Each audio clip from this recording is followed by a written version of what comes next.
dance on the walls. Secrets they repeat, a shadowed figure with eyes full of light, hiding truths in the shadows where no one dares to pry. Uncover the truth, let the lies come undone. Peel back the layers until the light is shown. Uncover the truth, let the shadows run. Break free from the chains and find the sun. Uncover the truth in the dead of the night, where secrets lie hidden like a whispered bite. Uncover the truth in the dim of the light, where betrayals take root in the heart of the fight. In the rain-soaked streets, under the moon's pale light, a crime unfolds. Give me 1 second. I have to switch this. Not working. A knife in the dark, a scream that rings clear. Betrayal's cold hand in the heart of the deer. Through the fog and the mist, the truth we must see. In the shadows we find the answers we need. Uncover the truth, let the lies come undone. Peel back the layers until the light is shown. Uncover the truth, let the shadows on. Break free from the chains and find the sun. Uncover the truth in the dead of the night, where secrets lie hidden like a whispered bite. Uncover the truth in the dim of the light, where betrayals take root in the heart of the fight.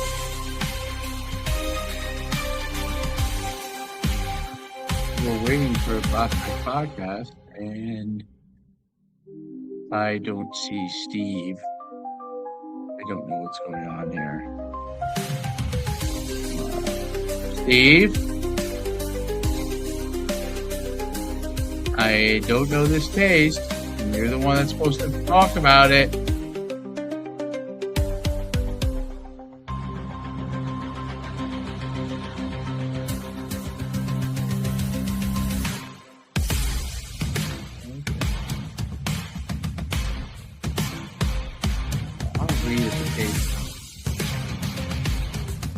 Oh, so the Kelly Fitzsimmons trial. Let's talk about it.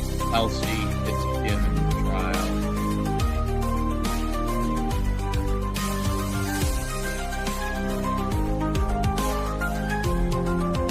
Get to the details of this and set the stage, and then see if we come on and leave the podcast.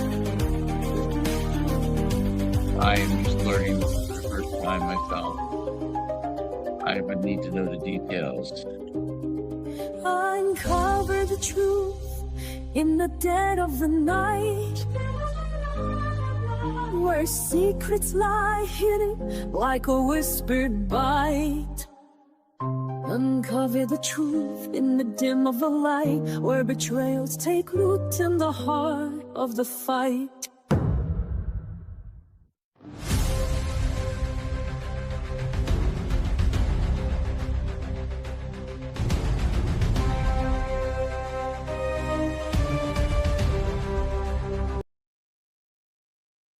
All right. So let's talk about this case. This is a case about family connection, about motive, money, relationship, inheritance. There's a financial trail here. What? No, there's not. Courtroom drama. Will you stop? There is financial a trail. twist that we have not yet known. The Kelly Fitzsimmons trial. Hi, Steve. Please take over. Thanks for holding down the fort. There's a financial trail. All right. So this was a hot button case that I followed because of, as you know, my favorite YouTuber, blogger, hero, Turtle Boy, Aiden Carney, covered the case, and his attorney is the same attorney that represented Kelly Fitzsimmons. So the case has drawn national attention because of the circumstances behind it, Dave. So Kelsey Fitzsimmons, she was a police officer. She's beautiful, by the way. She worked for the North Andover Police Department. She was in, I believe, her second year. Okay. And she had a boyfriend who was a fireman, Justin Alain. The guy was a complete dirtbag, trash bag, whatever. So Kelsey was on maternity leave. And for some reason, which we still don't really know or understand, Justin Alain, behind her back, goes to the police department. He gets a restraining order against Kelsey. He says that he's in fear for his life from her, and he's in fear for the life of their child. They had a newborn named Caden, 4 months old. Gets a restraining order. Now, they're engaged to be married. And up to this point, they hadn't had any problems. Kelsey had no idea of any of this. So it started off very odd because Kelsey was going back to work after maternity leave. And she had called Justin and asked him to come over and watch Caden. And Justin was being shady on the phone. He was like, well, no, why don't you come here and drop him off? And then she's like, no, I don't have time. He's like, well, how about I meet you in the park and I'll take him? And she's like, what do you mean take him? She's like, you're sounding like I'm asking you to babysit. I'm like, this is, bless you. She's like, this is your son. Like, you're not babysitting him. You're just watching him. He's your son. So Kelsey suffered from, obviously, postpartum depression. She was struggling. She was driving by to go to the park. And she drove by one of their mutual friends' houses. She saw Justin's truck there, along with her maid of honor and 2 other women who were going to be in her wedding, and a couple of Justin's friends. I'm sorry this is making you sneeze. I thought this would be riveting. I'm listening. So Kelsey thought, she didn't stop, but she thought it was really odd and she was confused. Like, why are they meeting? What are they doing? So Kelsey goes to the park, and where Justin said that he was going to meet her. Waits an hour, never shows up.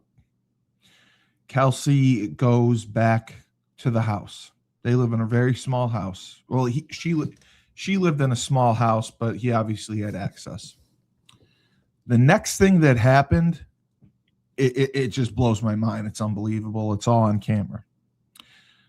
The police knock on her door, and they say, Kelsey, we have a TRO order, and we have to talk with you and take your baby, Caden.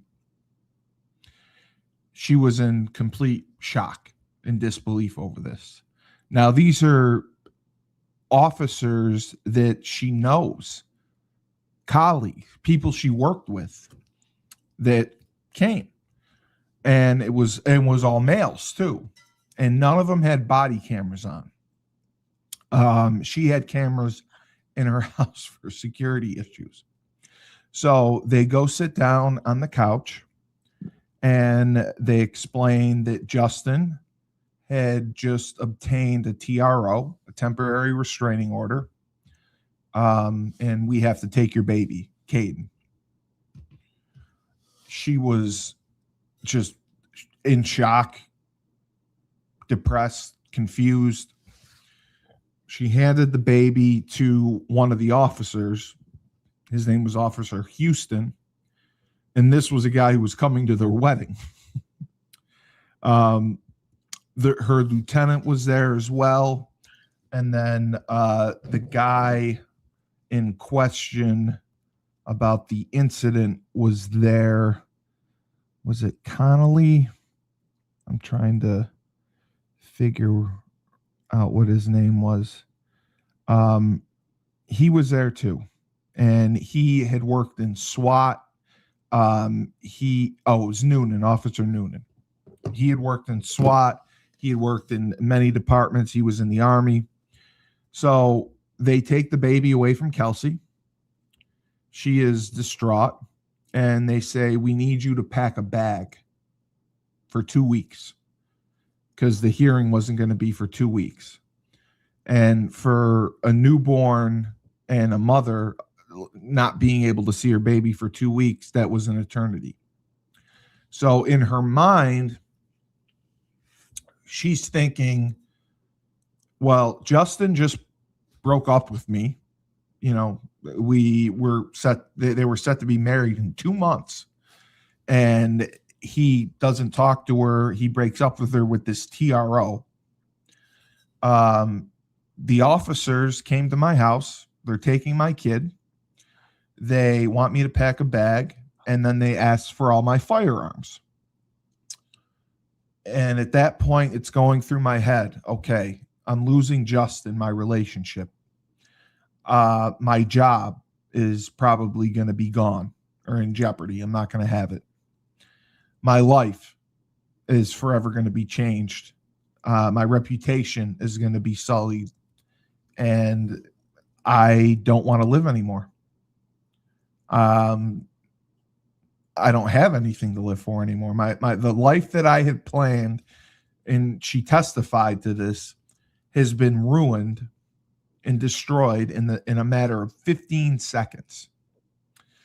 So she decided in that moment she wanted to kill herself. She was going around packing bags for Caden, and she was giving things to the officers to take to the car. Then she hears her mother comes to the house. Her mother's freaking out. Her fiance, Justin, comes to the house, and that upsets her. She's like, get him out. Get him out of my house. I don't want him in my house. Please don't fall asleep. I promise this is worth it. Please don't fall asleep. So she tells the officers that her guns are all downstairs. Got it. They're not. She has one gun upstairs in her room, but she doesn't want to kill herself in front of her colleagues or the baby or anyone she knows. So she kept trying to give them stuff to carry to the car so she could be alone in the room, get the gun, and shoot herself. That was her plan. So I understand the point. Point is what? Well, what happened was she gave stuff to a couple of the cops. Officer Noonan came up unexpectedly. Kelsey didn't know. Kelsey had gotten her gun, the 9mm. She pointed it to her head, and she was going to shoot herself. And I guess she did. She clicked it, and it didn't fire.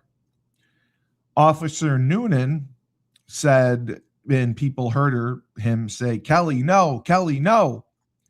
And he shot Kelly in the chest. So immediately, they take the gun away from her, but the gun was located in a strange place. It was under her leg, which wouldn't make sense for the way he described it. Officer Noonan told, when he testified, that she was pointing. Yeah. So yeah, the trip to Mars, it's all set, and I'm going to meet some Martians. Very excited. I've heard Martians are nice, and they're actually good cooks. So on Mars, they have really good food. I think there's dinosaurs. Oh, there you are. I was just talking about Mars. I'm gonna go to Mars and meet some Martians, and they have dinosaurs. We're gonna have dinosaurs for dinner. Okay. So Officer Noonan's story was that Kelsey pointed the gun at him, and he shot her in the chest because he was in fear for his life. The gun was under her leg, which indicated that she had she explained she had the pistol pointed to her temple and fell back or dropped the gun and it went under her leg. So they call the paramedics. The officers administer CPR and life-saving efforts. She's taken to Mass General. She's airlifted, and she ends up surviving. She spends 53 days in the hospital. She had a broken rib. She had a collapsed lung, multiple surgeries. She survived. She got mental health treatment daily. And basically, after the 53 days, she was going to be released. But they decided to do her arraignment in court. Now, she had no idea. She thought that he was going to be in trouble for shooting her. And as it turned out, they tried to indict her for attempted murder. And it got no bill. The grand jury declined it. She did get charged with, I believe, assault with a deadly weapon. So they arraigned her in court, and part of the conditions of her release, she was released for 2 days. She had to do what's called a scrambler in Massachusetts. And what that is you blow into it. It tests your blood alcohol. Right. Now, it was very, very painful for her to blow for as hard as she had to and as long as she had to make it go off for the testing. Right. Because she had a broken rib. So she goes in for her arraignment, which should have been routine. Her attorney notifies the judge. She's like, Judge, she's really having trouble. She's struggling with the scrambler.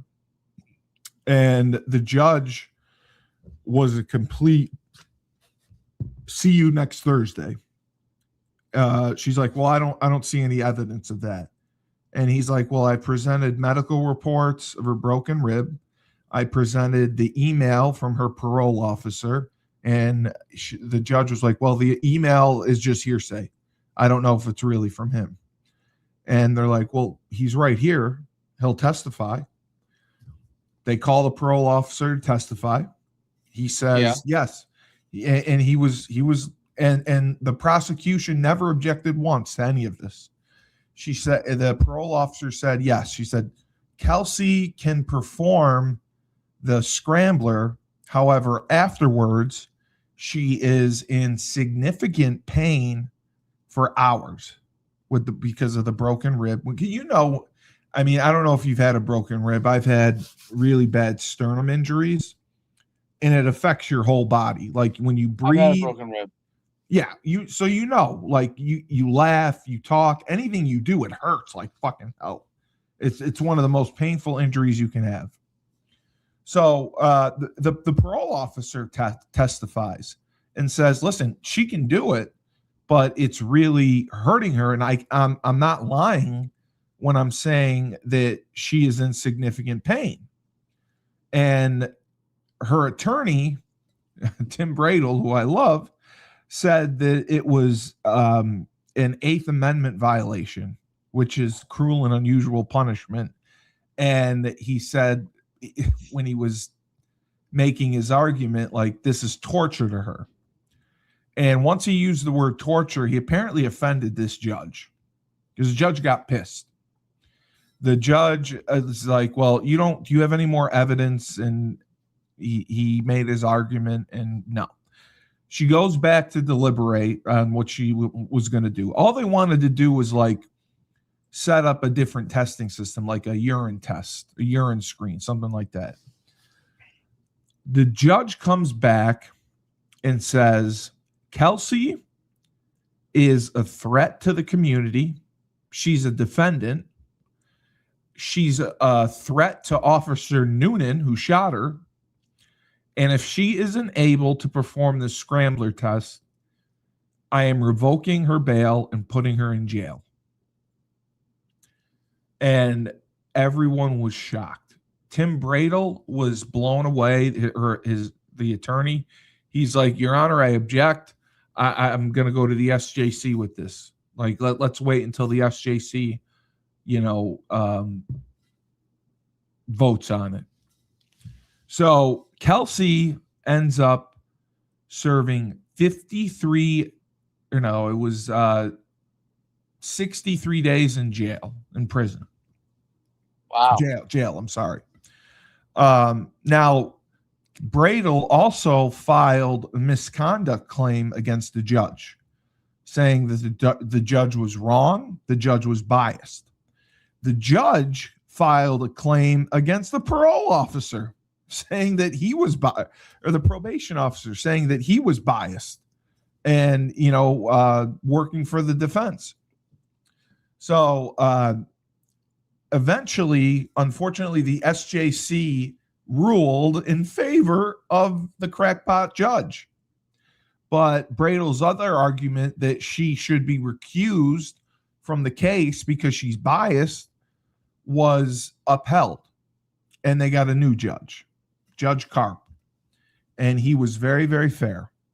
He released Kelsey immediately from jail. And they ended up going to trial very quickly. They went to trial. It was 2 weeks ago. So the incident happened in July of 2025. Her trial was in early March 2026, which is very fast to go to trial. And the reason she wanted to go to trial fast was because during her release, she was on house arrest. She was unable to see her son, and it was very, very difficult. And they knew that they wanted to go to trial. However, and I mentioned this yesterday, the prosecution was releasing discovery in drips and drabs. They weren't giving them everything all at once, which is a major issue.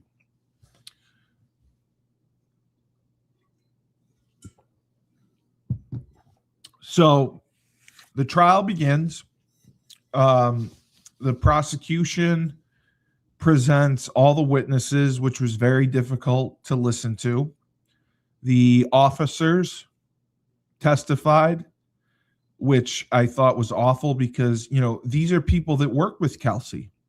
One of them trained Kelsey.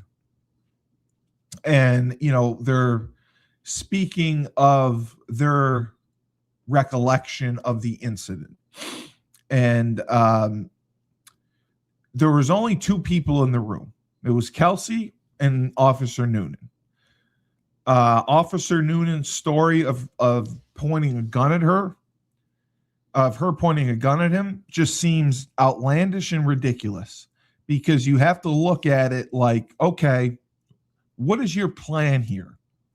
You think you're John Wick, and you're going to shoot Officer Noonan, you're going to shoot Officer Houston, the lieutenant, Justin, and just get out of here. Fire your way out, guns blazing. So it just wasn't plausible. And she was in a severe state of depression. And I believe she wanted to kill herself. The other officers testified their recollections. And it was difficult to hear her maid of honor testify. One of her good friends testified. and basically said, she was depressed, she was struggling, and all this stuff. And she was really caught off guard by this TRO. And I think that's, and they have a video, Dave, of Justin Elaine, her fiance, comes into the house. He hears the gunshot. He sprints out of the house and runs away like a coward. Doesn't care to check to see if his fiance is okay. Doesn't check to see what happened. This scumbag pussy runs away, Dave. Runs away. Crazy. They have video of him running out of the house. So the trial was very basic. It only lasted a few days. The prosecution called Officer Noonan, and his testimony was like, if you're a cop and anyone points a gun at you, people heard him say, "No, Kelsey, no." Okay. When an officer is in immediate danger, fear for his life, they usually shoot you 2 to 3 times to kill you. Yeah. He shot twice. The first time he missed and shot the air conditioner, which is incredible because he's in this small room. The second time he hit her center mass. And she was still fully conscious, aware of what's going on and everything. They took the gun away and, saved her life, whatever.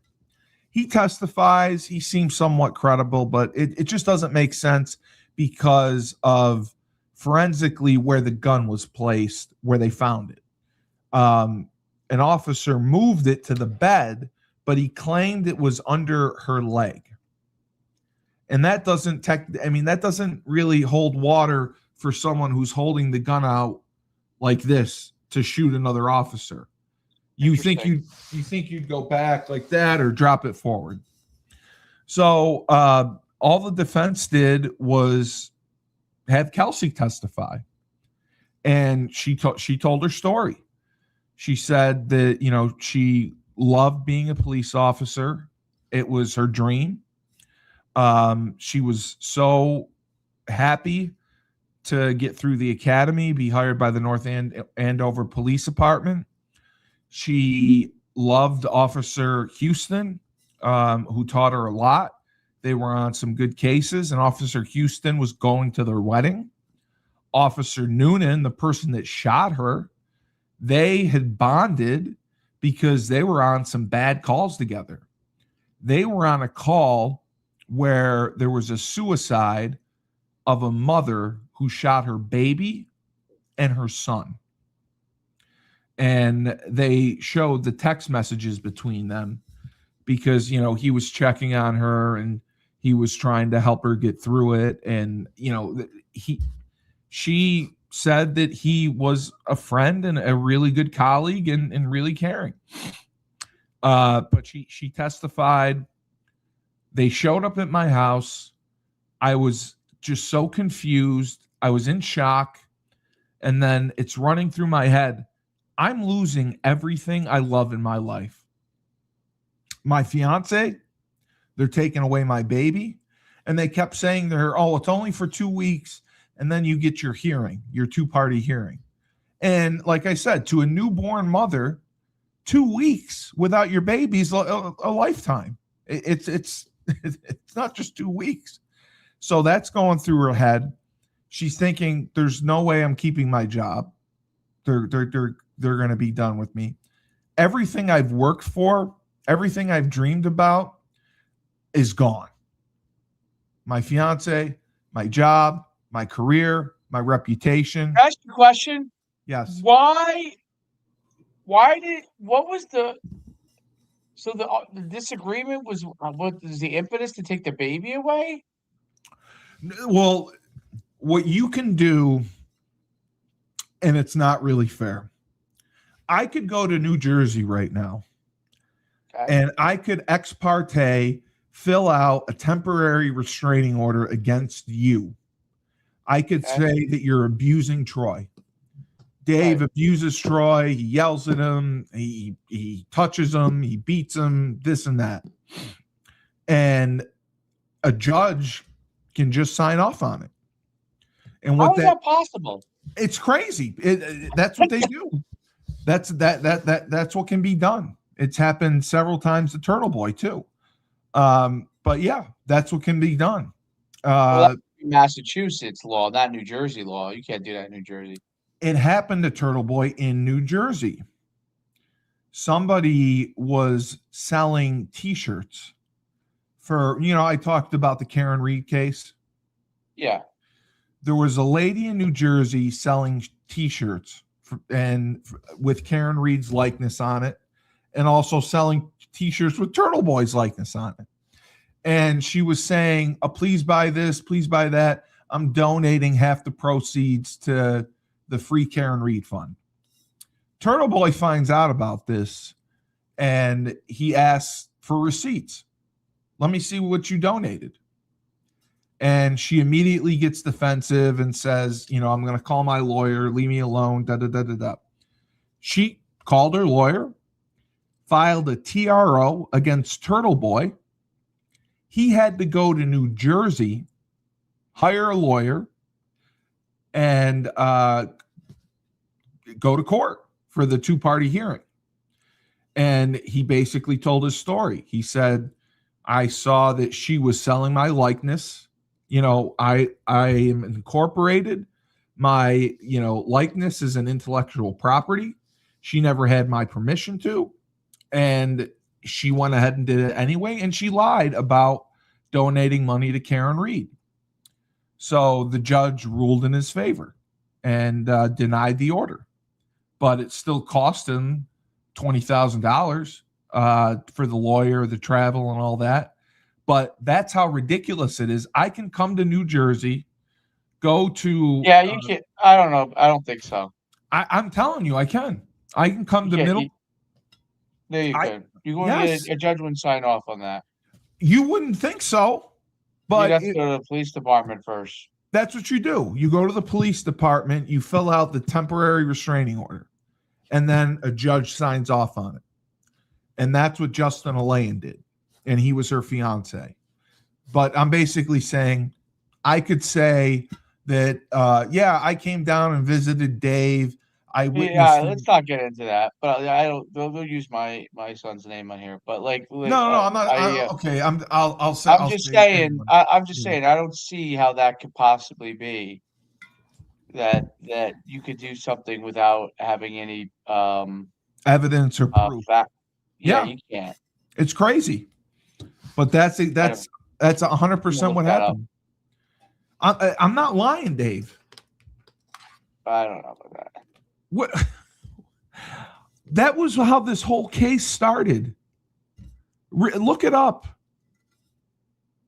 You can get a TRO on anyone, and then you have a two-party hearing where you get to defend yourself in front of a judge, and then it either gets approved. You cannot. I'm looking at it right now. Yeah. You need specific grounds. Yeah. You've got to establish a predicate act of that. You've got to prove proof of fear. Yes. You have to be fear for your life. That's what he said. Requirement. That's what he said. You got to have an emergency nature where there's somebody threatened, and a temporary nature. Sure. That's exactly. And if you have misuse, you can go to jail. That's exactly what he did. He said that he was in fear for his life from her because she had postpartum depression. She had weapons in the house. He feared that she was going to kill Caden, the baby. He made up all this shit about her, like being abusive, yelling, erratic, crazy, insane. And that's how it gets granted. So you don't have to present. The judge had to actually feel that there was really a threat, though. Yeah. Yeah. You can't just randomly do something. You'll go to jail for doing for a false police report. Correct. But if you go in How can they not prove that you're not in fear for your life? If I wanted to get a TRO on you and I said I'm in fear for my life from Dave, You'd have to prove it. You give reasons. You'd have why. to prove that I'm even around you. You'd have to prove that I'm near you. You'd have to have some evidence. There's no way it's going to just get granted. They don't really do that because they have to take your word for it. And Well, you know. Yeah, they do until the two-party hearing. What was the prior history of the situation there? Nothing. They had nothing. They had no prior history, no prior incidents. This came out of nowhere. He all of a sudden said that she was erratic. He was in fear for his life. She had guns. He was in fear for his baby's life. That she was going to kill herself, kill the baby, and kill him. And I believe the whole thing with the TRO, that's why Turtle Boy is going to trial, because of witness intimidation. And witness intimidation is based on fear of immediate danger and fear for your life, fear that someone's going to hurt you.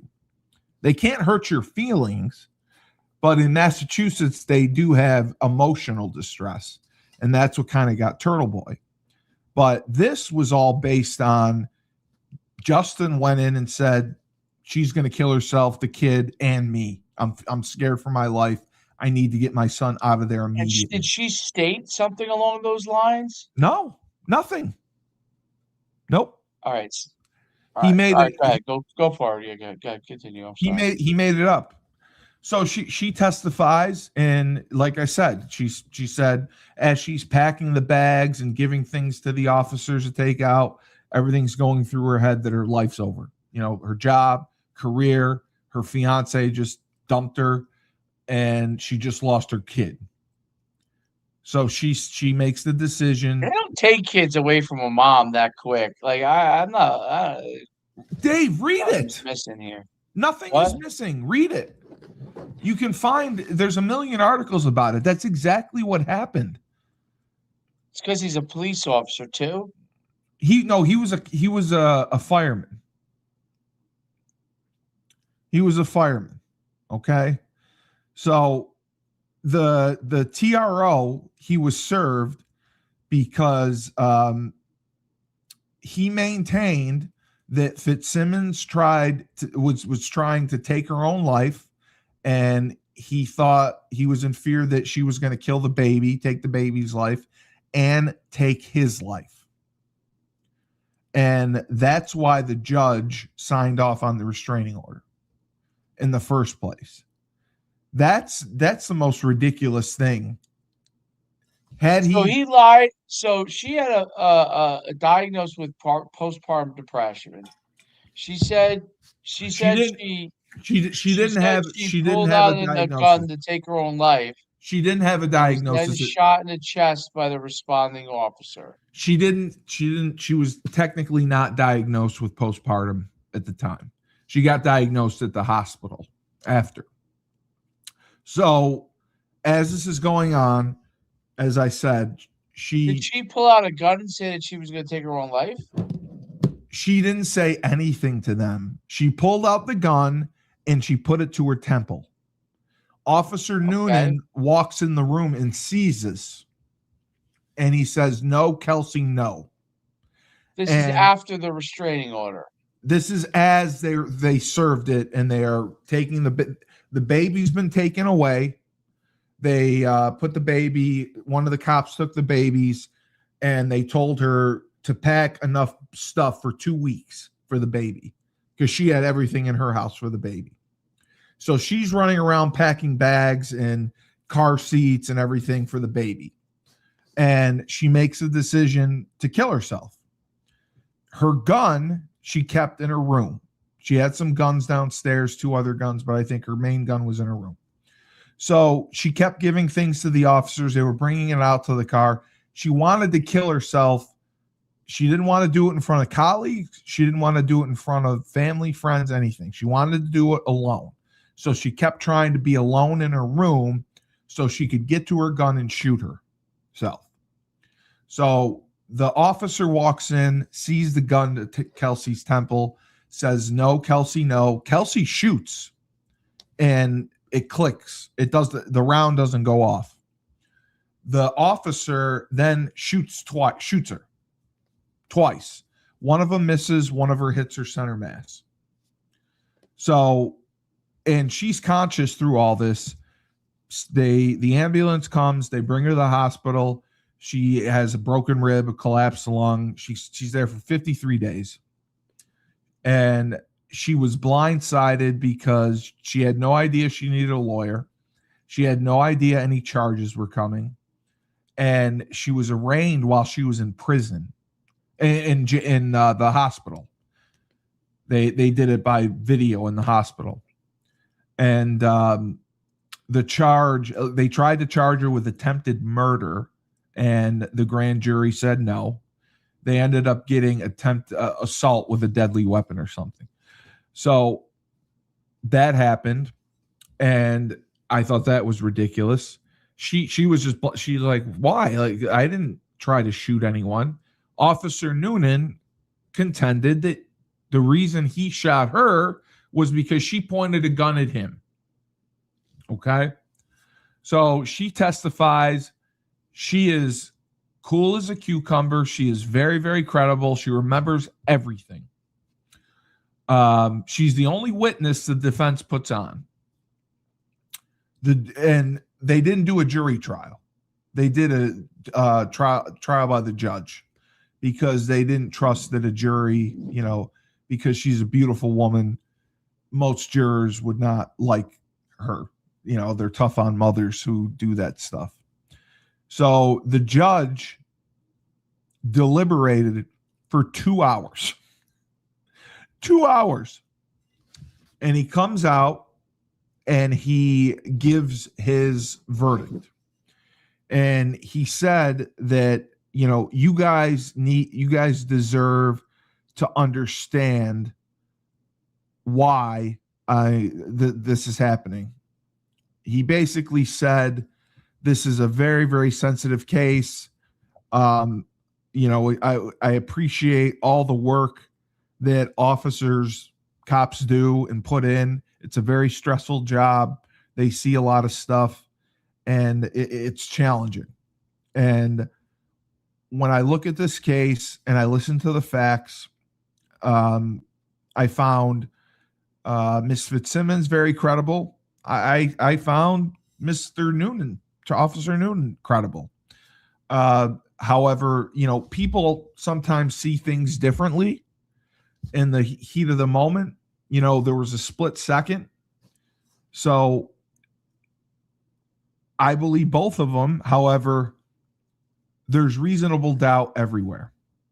There's reasonable doubt all over this. I believe that everything falling apart in Kelsey's life, that would make anyone want to kill themselves. So I believe that she probably did point a gun at her head. And the charge of assault with a deadly weapon, she is not guilty. She is free to go. And everyone was thrilled. She had a ton of supporters. Turtle Boy and others helped raise, I think, $500,000 for her defense fund. It was just weird because it was June 30th. She was feeding her baby when 3 of her fellow officers came to the door and they served her with the temporary restraining order, which granted custody to Justin Allay and the father. Justin was contacted once the officers were at the home and instructed to come pick up his son and any personal belongings. And they told Fitzsimmons to put together everything the baby would need: a bag of diapers, wipes, clothes, the car seat, any necessities. So it was basically Patrick Noonan, the officer, and Officer Houston that stayed with Fitzsimmons through the home to watch her as she put everything together. And once Elaine got there, Fitzsimmons heard his voice, and she said, "I don't want him anywhere near this house. Get him out of here." And Officer Houston left and went to get Justin out. So there's two the two stories are very different. Noonan said Fitzsimmons pulled a gun on him and fired, only to discover the chamber was empty, according to the report. And that's true. But the gun was to her head, she fired, and the chamber was open. Houston, the other cop who was dealing with Elaine, said he heard Noonan yell, "Kelsey, don't do it. Kelsey, don't do it," followed by the sound of 2 gunshots. So if Kelsey had actually fired, there was a click, nothing came out. The officer would not have fired just once. So Houston ran upstairs to discover Fitzsimmons had been shot in the chest. Noonan claimed he only shot her because she was loading the chamber after the first attempt to shoot him failed. And Fitzsimmons claimed she never pointed the gun at Noonan and was trying to take her own life. She said, "I never pointed my firearm at the officer. That officer was not just a colleague, he was my friend. I know he has a family and kids. I would never want to hurt him." And Noonan maintained the entire time that Fitzsimmons tried to kill him during his testimony, but it was not close enough to garner a verdict. She lost her job. She had to sell her house, but she said outside court she's excited to rebuild her life, and now they're going to family court to try to get her son back. That's the next battle, because she has to get visitation first, I think, and then custody because she's not guilty and she's the mother. And normally the judge sides with the mother. So your issue is with the TRO. You think that someone gaining a TRO is bullshit, and no, that would never happen. Someone wouldn't just go to. In this case, there seems to be a lot of things that are going on. Yeah, but it all started because of the TRO that Justin got. Well, it started because he went to the police and said she was doing these things. She didn't say he was doing them. He said he was in fear that she was going to do them. She never said she did them. He said, "Listen, she's going through depression. I am in fear for my life because she is mentally unstable. I'm in fear that she's going to shoot our baby. She's going to kill herself. She's going to kill me. And if you have fear of being hurt, that holds water. If you're upset because, like, Turtle Boy's had TROs served on him because of things he's written or said about people. Sticks and stones may break my bones, but words will never hurt me. If you say something like Turtle Boy would say things about, people in the Karen Reed case, some of the witnesses. Brian Higgins, I think he killed John O'Keefe.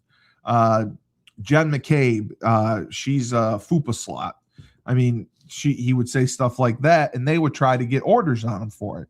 You can't get an order unless you're in an immediate fear that you're going to be hurt. So that's why he was able to get it. Do you understand? Or do you disagree? Yeah. I think it's... You think it's bullshit, right? I think it's a strange case. Let's put it like that. Yeah, I agree it's a strange case. That's why it made national news. But, I mean, from what I've told you, do you honestly believe that she would have gotten her gun and pointed it at that officer and was going to shoot him? Well, I really honestly don't know. Really? After everything I said, you really think the only reason I disagree is because, again, there were police officers there. Even if she shoots him, what's her plan? How's she getting out of it? Maybe she wanted them to shoot her. No, she didn't. That was what one says. So what was the trial out? He was acquitted, wasn't he? She was acquitted. It was her. She was acquitted. Yeah, she was on trial. What was she acquitted of? Assault with a deadly weapon, because he claimed that she was going to shoot him. Did he have to stand trial for shooting her? No. Nope. Interesting. Nope. Why? Because Why didn't they have their body cam footage on? That's what the judge said. That's why the judge said, I smell a rat here. Nobody had their body cams on. Why? If you had your body cams on, this would be open and shut. I think if an officer doesn't have his body cam on when he comes to a case like that, any kind of these kind of cases, that they should be reprimanded. Absolutely. Or removed. Absolutely. It's on purpose. It doesn't mean that they were going to do anything dangerous, but it's on purpose. Yeah, I agree. And, they knew they were going into a challenging situation because she was going to be out of her mind. Well, if you were going to do things correctly, why wouldn't you want it filmed? Exactly. And that's what the judge said. The judge admonished the lieutenant in the North Andover Police Department for going to her house, number one, without a female officer.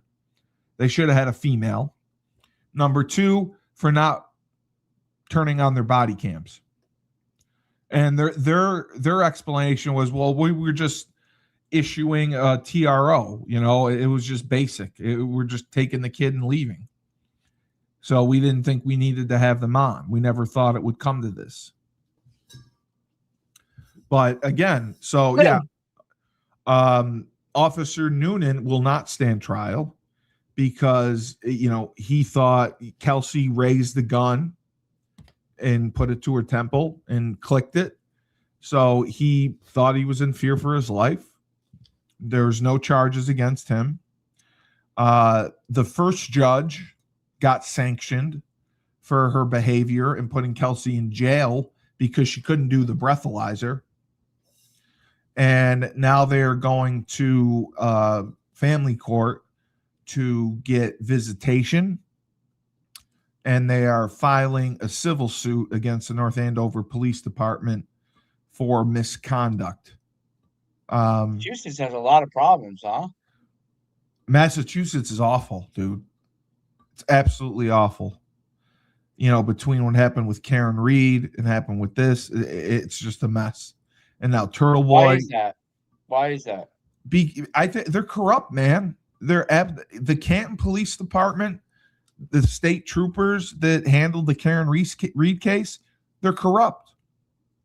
The lead investigator for the Karen Reed case, Michael Proctor, was fired because he sent racy text messages talking about the case from his cell phone to his friends.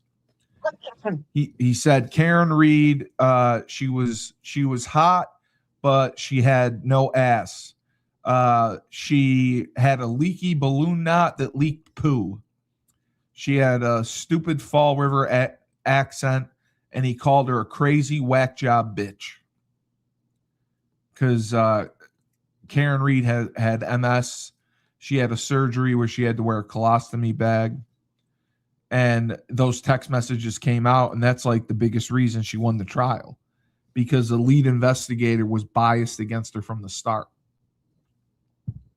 But this was different. I think that the way that TRO should be handled, you should not be able to ex parte go in and get a TRO just based on your word. You're saying this. You're not presenting any evidence. You're not showing text messages.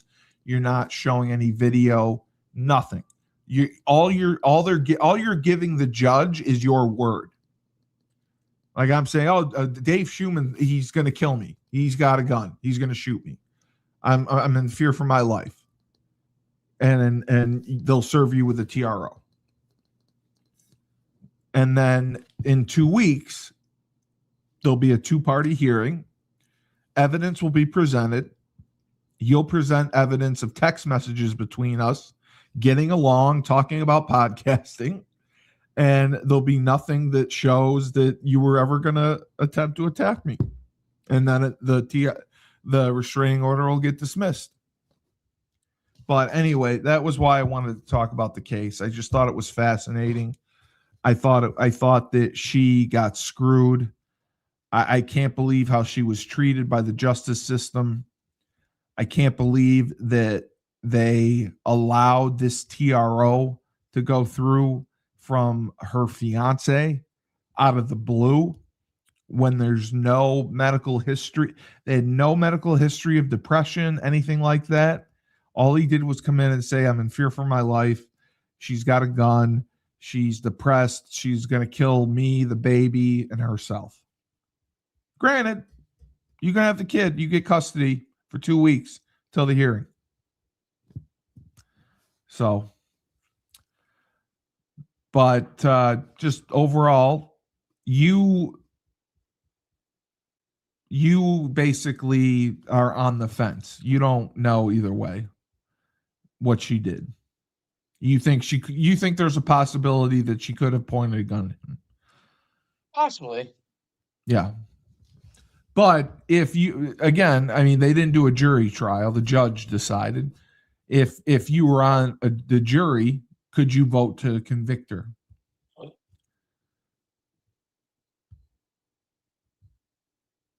If I was on a jury, I'm sorry, say it again. Would I vote to what? Convict her. Guilty or not guilty? I don't think we'd be able to convict her. I'm just saying that we don't know. Yeah, that's the thing. If you don't know, then it's not guilty. No, I just she would be not guilty. I didn't say that she'd be guilty. No, she should not be guilty. But yeah, I'm just saying that we don't know. That's why he didn't get put on trial, because otherwise he'd be on trial. Exactly. No? Yeah. Exactly. So obviously they clearly didn't know one way or the other. The police, which like, why would he shoot her? I understand why would he. Any cop is taught if someone is pointing a gun at you, you shoot him 3 times. Bang, bang, bang. No, I understand that. He only shot twice. So that's why they don't believe that she pointed a gun at him. Because this is a guy who's on the SWAT team. This is a guy who was in the military. This is a guy who's a great shot. He missed the first one. He shot the air conditioner. And then he hit her with the second shot. Do you think maybe he was trying to distract her? No. I think that he saw her lift the gun to her. I think he in his mind probably thought she was lifting the gun to point it at him when she had it to her head. And he just saw it wrong.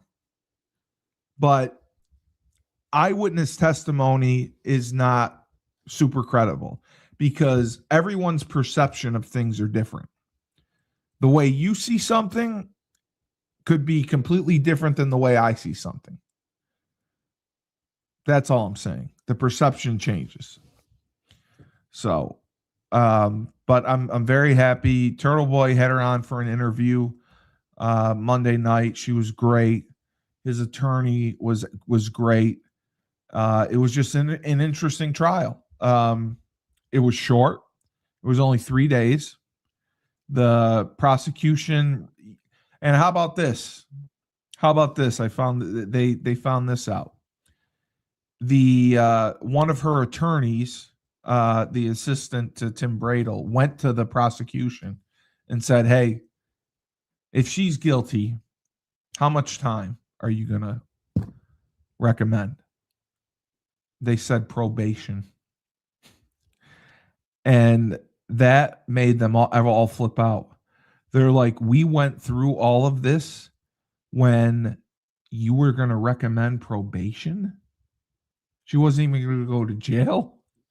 And that's based on the statute, that's normal for a first-time offender who was the one who got shot. But anyway, that's why I wanted to bring up the case. It was polarizing. Everyone watched it. I wanted to talk about it because I was very angry with her fiance, with her. He got the ball rolling that started all this. And then watching her best friends testify for the prosecution was brutal. It was sickening. Saying that, what did her best friend say? Just that she was struggling. She was sad, she was dealing with depression, but I think they're completely wrong because she had to go through a process to be cleared to go back to work. She completed everything. She was cleared to start work July 3rd. So if she was mentally incompetent, unstable, depressed, I don't think they would have cleared her to go back to work. So that's all. That's all I want to say. But thank you for letting me cover the case. I'll try to find one more interesting, but I just, a cop shooting another cop, and the cops were all in support of Officer Noonan. Nobody supported Kelsey Fitzsimmons besides, Turtle Boy got a good rally going for her, and a bunch of YouTubers did fundraisers for her and, paid for her legal defense. And now they're working to pay for her civil defense and family court to get her kid back. But yeah. Who has the kid? The asshole fiance, Justin Alayan.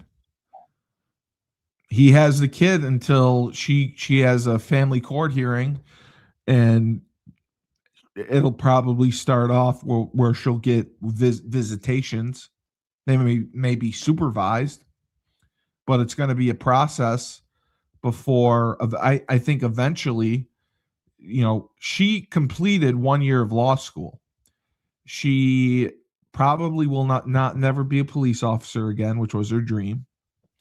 So I think that she is going to go back to law school, finish, and she said, she wants to make sure this never happens to anyone again, because this was a total miscarriage of justice built on lies.